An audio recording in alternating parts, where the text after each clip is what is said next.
Hi, Courtney Robinson here to talk to you a little bit about what motivates me to be a saver. First of all, I'd like to say that I'm a speaker on a yearly event for the group, But First Save 10, for the new book, But First Save 10 Ladies Planning Money. And so I'd like to say a little bit about what has motivated in my life to be a saver.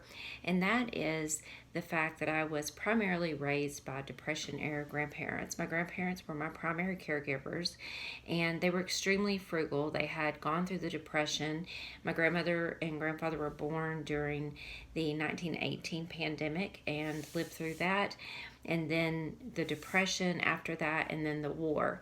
And so my grandmother would do things like sew the holes up in the socks. They called it darning socks.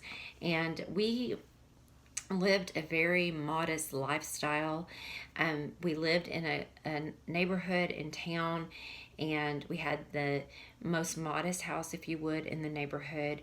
It was a very comfortable life, but I didn't really realize that I wouldn't say I didn't know if we were poor or not. Because of the way we lived, it seemed like that would be how poor people live, because I was aware that we lived very differently than other people. We drove old cars. My grandmother paid her credit card off monthly. I remember that being a conversation. We went to the auction to buy tools.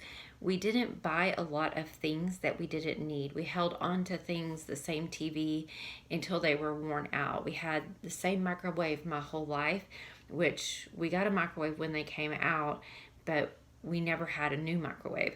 We had the same coffee pot my whole life. I mean, we just didn't replace things. We had the same washer and dryer. And so I don't remember shopping ever being an activity, if you will. I didn't even get my nails done until I was in my 40s.